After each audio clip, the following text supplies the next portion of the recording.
Queridos amigos, vamos a hablar de un personaje central en la época imperial de Roma, Diocleciano. Como muchos otros emperadores, como el emperador germánico, como el emperador Trajano, no eran oriundos de Roma. Desde Trajano las cosas se fueron dando de manera que fueron muchos los hijos de naciones sometidas que terminaron siendo emperadores. Diocleciano fue uno de ellos. De la tribu de los dármatas o del país de los dármatas llegó este hombre pobrísimo, pero de una inteligencia de las más listas, de las más penetrantes que se dieron a lo largo de todo el Imperio Romano. Y Diocleciano fue un gran emperador en los comienzos de su mandato, no cabe duda ninguna.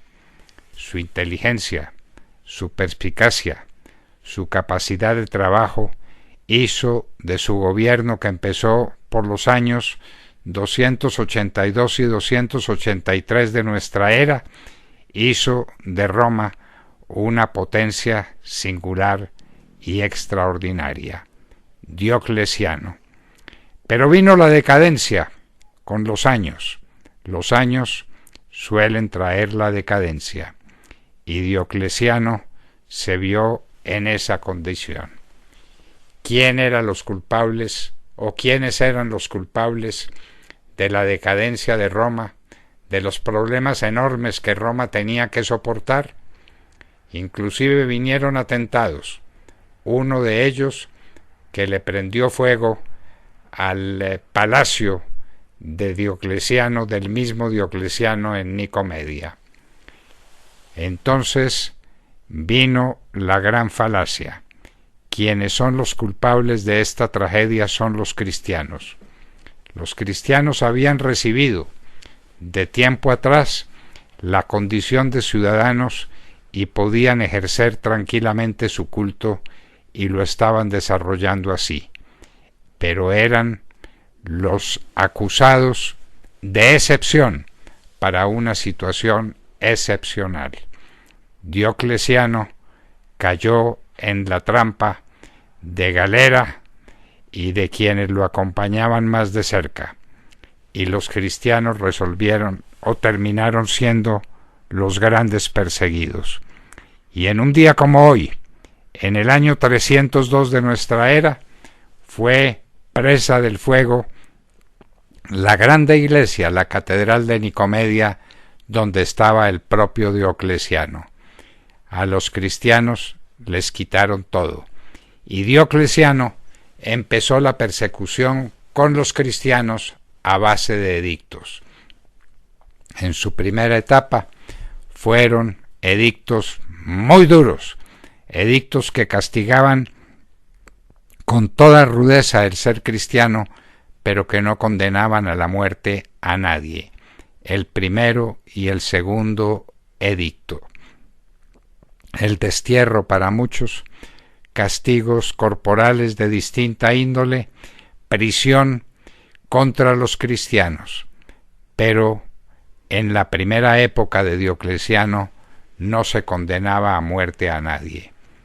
Pero llegó el momento, sobre todo después de que se le prendiera fuego a las vecindades del palacio de Diocleciano, empezaron las persecuciones a convertirse en escenarios para las cosas más atroces, y empezó la era de los mártires. Los mártires cristianos, queridos amigos, son fundamentalmente de la época de Diocleciano, entre los años 303 y 305 de nuestra era, claro está, se cometieron todos los crímenes imaginables contra los cristianos. Se los llevó al circo, eso fue verdad.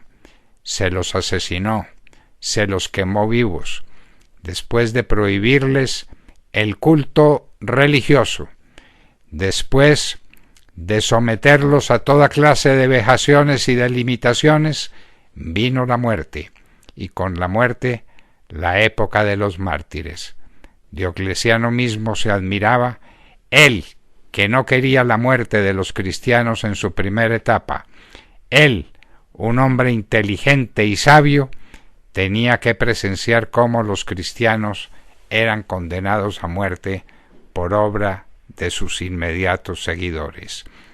Años 302 a 305 de nuestra era, la época de los mártires.